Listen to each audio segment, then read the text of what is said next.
Tous que la paix et la grâce de notre Seigneur Jésus-Christ de Nazareth, Yehoshua, vous soit totalement multipliée.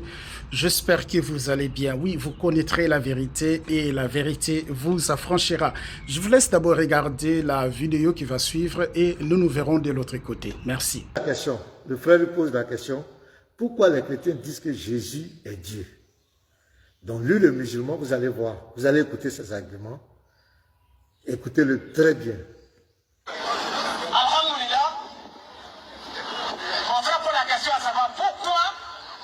C'est pas dans la cuisine, c'est lui qui a dit pourquoi les chrétiens disent que Jésus est Dieu. Et ils disent qu'il n'était pas interprété des versets.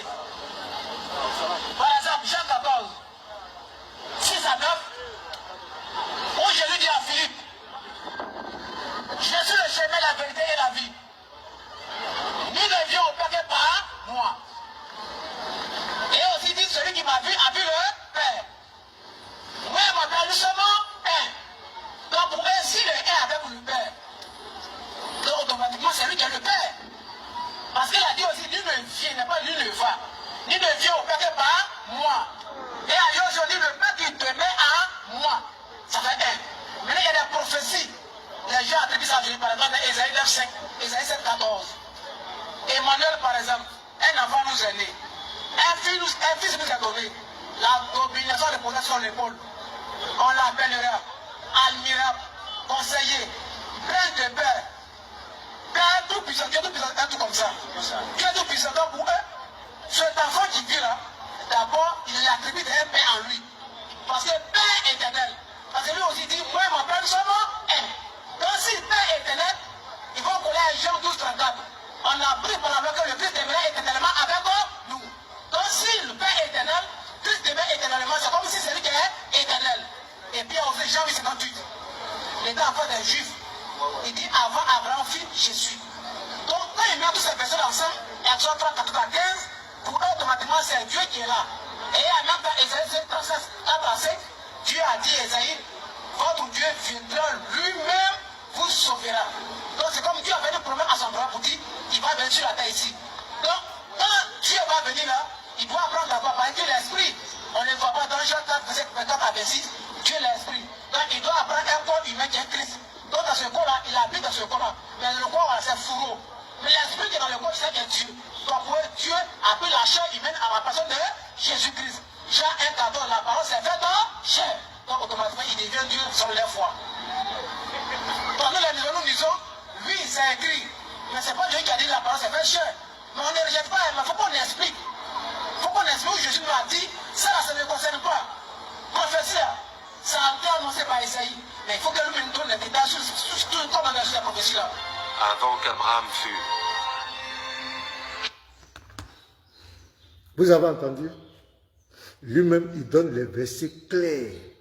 Et puis, à la fin, il dit quoi? C'est écrit. Mais il faut que nous, on donne des explications.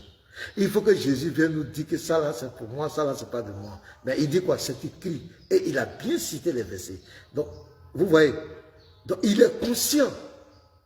Il est conscient que ces versets mettent en exergue la divinité de Christ. C'est parce que vous avez bien suivi son cheminement. Il est bel et bien conscient.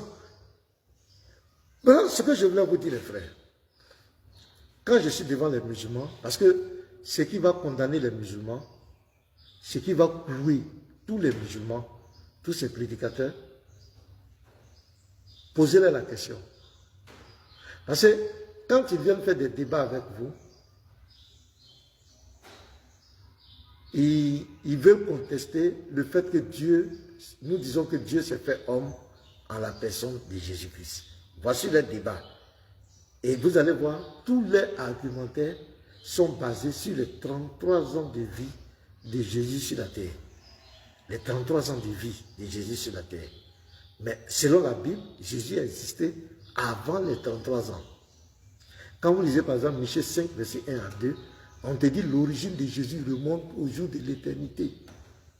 Quand vous lisez Colossiens 1, verset 17, on dit il existe avant toutes choses. On te dit que c'est lui qui a créé toutes choses, il existe avant toutes choses. Jean-Baptiste dit, celui dont j'ai parlé là, il m'a précédé, mais il était avant moi. Vous comprenez? Il y a des versets clairs qui le disent. Lui-même, Jésus dit, la gloire que j'avais avant la fondation du monde. Donc, il a existé. Même quand vous lisez Romains 10, verset 1, Hébreux 10, verset 5, il dit, avant qu'il rentre dans le monde, il m'a formé un corps. Mais on dit quoi? En entrant dans le salut, il n'était pas dans le monde. Donc, il a existé avant que le monde soit. Donc, quand tu viens, tu veux établir l'identité de Jésus par ces 33 ans de vie, tu es déjà KO. Maintenant, la question cruciale que vous devez poser aux musulmans.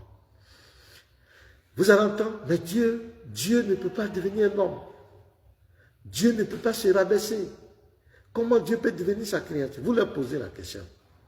Parce qu'il ne faut pas être l'avocat de quelqu'un ne t'a pas envoyé. Est-ce que Dieu t'a une fois dit que moi, Dieu, je ne peux pas devenir un homme? Ça, c'est la question. Je n'ai pas dit, est-ce que Dieu a dit, je ne suis pas un homme? Mais est-ce que Dieu a une fois dit, Dieu t'a une fois dit, toi, le prédicateur musulman, qui bavarde, Dieu t'a une fois dit que moi, je ne peux pas devenir un homme? Est-ce que Dieu t'a une fois dit ça? Si Dieu ne t'a pas dit, tu auras la bouche fermée au jour du jugement. Parce qu'il va te poser la question. Parce que le don des chrétiens, c'est quoi? C'est que notre Dieu, il a même cité Ésaïe 34, Ésaïe 35, verset 4 à 5, où l'Éternel dit, il viendra lui-même et vous sauvera. Lui-même, il a cité ça. C'est écrit noir sur blanc. Il a même cité Ésaïe 9, verset 5 à 6, où on dit, le Fils, un Fils vous est né. Ce Fils-là, c'est le Père éternel. C'est le Tout-Puissant. Mais Jésus coche tous ses attributs. Souvent, quand tu dis, il dit non, c'est le fils d'Ézéchias. Tu lui dis qu'il te montre la prophétie où il est écrit que le fils d'Ézéchias est proclamé comme Dieu Tout-Puissant, c'est proclamé comme Père éternel. Mais nous, on peut montrer tous les versets où Jésus a dit qu'il est Tout-Puissant. La Bible dit Jésus est Tout-Puissant, Jésus est le Père éternel. Donc lui-même, il cite ces prophéties. Et dans sa conscience, il sait que ces prophéties mettent en exergue la divinité de Jésus. Quand il cite par exemple Jean 8, verset 58, avant qu'Abraham fût je suis. Mais le je suis, non, ne peut pas prononcer je suis. Dans Exode 3, verset 14 à 15, qui dit je suis? C'est l'Éternel. Quand il dit je suis, il proclame son éternité. Mais quand vous lisez le verset 59, vous allez voir que les Juifs vont prendre des pierres pour le lapider. Pourquoi les Juifs prennent des pierres pour le lapider? Parce que les Juifs ont compris son langage. Qui s'est proclamé Dieu. Abraham l'a vu, son jour où, quand vous lisez Genèse 18, verset 1 à 33, c'est de ça que Jésus parle. Donc, ce monsieur, il lit ces versets, il comprend bien. Quand il dit la parole a été faite chair, c'est lui qui le cite. La parole. Au commencement était la parole était avec Dieu. Et la parole était Dieu. La nature de la parole est divine. La parole est Dieu. Au verset 14, et la parole a été faite chair. Et la parole est devenue un homme. C'est écrit. Ils lisent. Ils sont conscients. Mais il faut combattre. Il faut nier. Il faut utiliser le sophisme. Allez, écoutez ça. Beaucoup de chrétiens, comme Jésus n'a jamais affirmé explicitement qu'il était Dieu, tentent d'interpréter certains versets. Puisqu'aucun verset n'affirme explicitement que Jésus est Dieu, leur argument repose entièrement sur des interprétations qu'ils construisent pour les aligner avec leurs croyances. Par exemple, avec Jean 1.1, ils interprètent la parole, mentionnée dans le verset, comme une référence à Jésus, dans le but de prouver qu'il est Dieu. Mais en réalité, c'est une erreur de compréhension. Oui, Jésus est... Donc, il dit, nous les chrétiens, nous interprétons, dans la Bible, il n'y a pas de verset clair qui évoque la divinité de Jésus. Ça, c'est lui sa pensée. Maintenant, il va se référer à Jean 1.1. Et dit que nous, les chrétiens, quand nous lisons ça, c'est un musulman, hein, nous ne comprenons pas. Sa page, c'est un simple musulman, un simple musulman. Donc, lui aussi, il vient attaquer la divinité. Donc, c'est nous, les chrétiens, nous, on ne comprend pas. Nous, les chrétiens, notre propre livre de foi, nous, on ne comprend pas. C'est lui qui va nous expliquer. C'est comme quelqu'un qui n'a jamais fait le bois sacré. Les Ivoiriens, tu n'as jamais fait le bois, tu n'as pas été initié au poro. Et puis tu dis que toi, tu vas enseigner celui qui a été initié au poro. C'est comme quelqu'un qui n'a jamais fait la franc-maçonnerie. Et il dit, il va enseigner la franc-maçonnerie aux francs-maçons. Lui, il n'a pas encore été initié. Vous voyez, c'est extraordinaire. Ils sont d'une prétention inouïe. C'est-à-dire que lui, c'est lui qui va venir nous expliquer. Nous, les chrétiens, on ne comprend pas la Bible. C'est lui. Quand j'écoute ces gens-là, ça me fait souvent rire, quoi. Je dis, ça dit, c'est nous. Lui, il ne connaît pas Jésus, il ne connaît pas la nouvelle naissance, il n'a jamais expérimenté le Saint-Esprit. c'est lui qui va venir prendre notre livre de foi. Nous, les chrétiens, on va s'asseoir. Alors que lui-même, dans son livre, le Coran, on leur dit que s'ils ne comprennent pas le Coran, ils n'ont qu'à faire recours à ceux qui ont reçu le livre avant eux. Maintenant, lui, il vient, c'est lui qui va nous expliquer notre Bible. C'est vraiment pathétique. Donc, il dit, donc, vous allez écouter son argument, vous allez voir la cacophonie. Tantôt, il va parler qu'après, il va dire, non, Jésus n'est pas pleinement Dieu. Au début, Jésus, il va dire, écoutons-le les frères, pardonnez. La parole de Dieu, même Allah le dit dans le Coran, mais le sens de cette expression est mal interprété. Et ici, la parole ne fait pas référence à Jésus. Regardez, c'est très simple à expliquer. Même si on suit leur logique en interprétant la parole dans ce verset comme une référence à Jésus, cela prouve clairement que Jésus n'est pas pleinement Dieu, comme ils le prétendent. Donc, le discours a changé. Jésus, même si Jean 1.1, on l'applique à Jésus, mais cela prouve qu'il n'est pas pleinement Dieu. Le discours change. Parce qu'il y a un problème de conscience. Il n'est pas pleinement. Donc, ça veut dire quoi? Quand on dit il n'est pas pleinement, ça veut dire qu'il est un peu Dieu, quoi. C'est la comédie, quoi. Ces gens-là. Allons-y. Suivez bien jusqu'à la fin pour comprendre pourquoi ce raisonnement contredit même la Trinité. Dans la Bible, plusieurs versets montrent que la parole, logos en grec, est un attribut de Dieu, pas une personne indépendante. Par exemple, Il vient de mentir. Il dit la parole, le logos, est un attribut de Dieu. C'est faux. C'est écrit où? Même son verset Jean 1.1 qu'il a pris, le contredit. Vous voyez comment c'est des menteurs. Il dit la parole est un attribut de Dieu. La parole n'a jamais été un attribut de Dieu. Même dans le Coran dont tu parles, la parole n'a jamais été un attribut. La parole est divine. Regardez, est divine. Au commencement était la parole. Et la parole était avec Dieu. Et la parole était Dieu. On n'a pas dit la parole est un attribut. On dit la parole même est Dieu. Mais vous voyez, il change le discours. D'abord, il vient, il dit non, Jésus n'est pas pleinement Dieu. Il n'est pas pleinement Dieu. C'est quoi? Il n'est pas pleinement Dieu. Ça veut dire quoi en français? Ça veut dire quoi, monsieur? Il n'est pas pleinement Dieu. Et après, il confirme que ici, la parole fait référence à Jésus. Quand il lit par exemple Apocalypse 19, verset 13, qui est la parole de Dieu? C'est Jésus. C'est Jésus qui est la parole de Dieu. Au verset 14, c'est la parole qui a été faite, c'est Jésus. Il n'y a pas quelqu'un qui peut nier ça. Donc il sait. Donc maintenant, pour manipuler les gens, la parole qui est Dieu, lui il enlève ça, parce que le verset est clair. Et la parole était Dieu. La parole était Dieu. Lui maintenant il va avec la ruse. Parce qu'ils savent la vérité. Il sait que Jésus est divin. Il sait. La Bible dit, il sait. Dans sa conscience, il sait. Mais il faut utiliser le sophisme. La manipulation pour tordre le sens des versets. Donc maintenant, la parole est devenue un attribut de Dieu. Donc la parole est devenue comme Dieu est amour, Dieu est bon. Non, ce n'est pas ce que la Bible dit.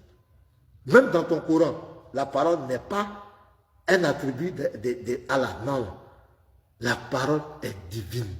La parole n'a pas été créée. La parole existe de toute éternité. La parole de Dieu n'a jamais été créée. Aucun musulman ne peut nous montrer un verset où la parole a été créée. Et on ne peut dissocier un homme de sa parole. Ta parole, c'est toi. C'est quoi quand tu insultes quelqu'un, on ne va pas chercher ta parole. C'est toi qu'on attrape. Pourquoi Jésus dit, par ta parole tu seras justifié et par ta parole tu seras condamné? Parce que ta parole, c'est toi. Donc Dieu, pour connaître Dieu, c'est par sa parole. La parole, c'est pourquoi il dit, on va continuer.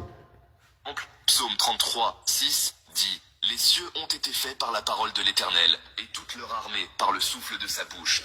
Les cieux ont été faits par la parole de Dieu. Mais quand tu lis la Bible, Dieu dit quoi? C'est lui qui a créé les cieux. Dieu ne dit pas que j'étais là, et puis ma parole était là. Dieu toujours, c'est moi qui ai créé. C'est moi qui ai créé. Parce que Dieu lui-même reconnaît que sa parole, c'est lui. Dieu ne dissocie pas sa parole de lui. C'est pourquoi dans plusieurs versets, il dit c'est moi le créateur des cieux et de la terre. C'est moi qui ai créé. Mais là, tu dis les cieux et la terre ont été créés par la parole. Mais ça, tu veux dissocier. Mais Dieu lui te dit que lui et sa parole sont un. C'est clair. Puisque Dieu n'a jamais dit ma parole est à part, moi je suis à part. Dieu n'a jamais dit ma parole, c'est un de mes attributs. Non. Le verset dit que la parole est Dieu. Point. C'est écrit. Mais il faut marmailler. Il faut utiliser la ruse, le sophisme pour égarer les gens.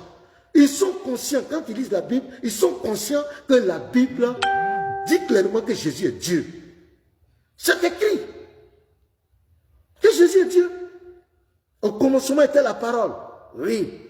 La parole était avec Dieu. Oui. Et la parole était Dieu.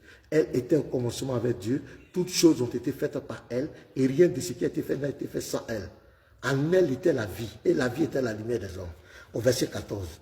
Et la parole qui est Dieu, la parole qui est Dieu, au verset 14, a été faite chair. Cette parole s'est matérialisée. Et regardez, la parole, et elle a habité parmi nous. C'est le Christ, le Fils, qui se matérialise. La manifestation physique de l'invisibilité. C'est ça qui est le Fils, qui rentre dans sa création, qui prend forme. Et dit quoi? Pleine de grâce et de vérité. Et nous avons contemplé sa gloire, une gloire comme la gloire du Fils unique venu du Père. Donc quand il rentre dans sa création, il prend la position de Fils visible, qui est l'empreinte de sa personne, le reflet de sa gloire, qui est son image. Est-ce que vous comprenez bien? Donc il est Dieu, il ne peut pas être autre chose. Donc ce monsieur est obligé de malmailler. Donc un coup, la parole est devenue un attribut de Dieu. Non, c'est faux. On l'écoute encore. Ici, la parole est le moyen par lequel Dieu crée. Genèse 1, 3. Dieu dit que la lumière soit, et la lumière fut. Dieu crée simplement en prononçant sa parole. Ésaïe 55, 11. Ainsi en est-il de ma parole, qui sort de ma bouche. Elle ne retourne point à moi sans effet. Ici, Dieu affirme clairement que sa parole sort de sa bouche. Est-ce que Jésus sort de la bouche de Dieu chaque fois qu'il parle? Surtout que, dans l'Ancien Testament, Dieu utilise à plusieurs reprises son attribut de la parole pour décréter des choses. Est-ce que Jésus... Vous voyez, la malice, il utilise son attribut de la parole. C'est pas biblique, même c'est pas coranique. C'est de la philosophie, c'est le sophisme. Et même maintenant, il dit son attribut. Or, ici le verset dit, la parole était Dieu. Même dans le Coran, Issa, le Kirikou, qui n'est pas Jésus-Christ, Le Seigneur vous bénisse. Et notre rendez-vous est pris dans notre prochaine vidéo et veuillez partager à beaucoup plus de personnes. Merci. La vidéo si elle vous plaît, et si vous êtes nouveau sur la chaîne, n'oubliez pas de vous abonner et d'activer la cloche de notification afin de ne rater aucune de nos vidéos.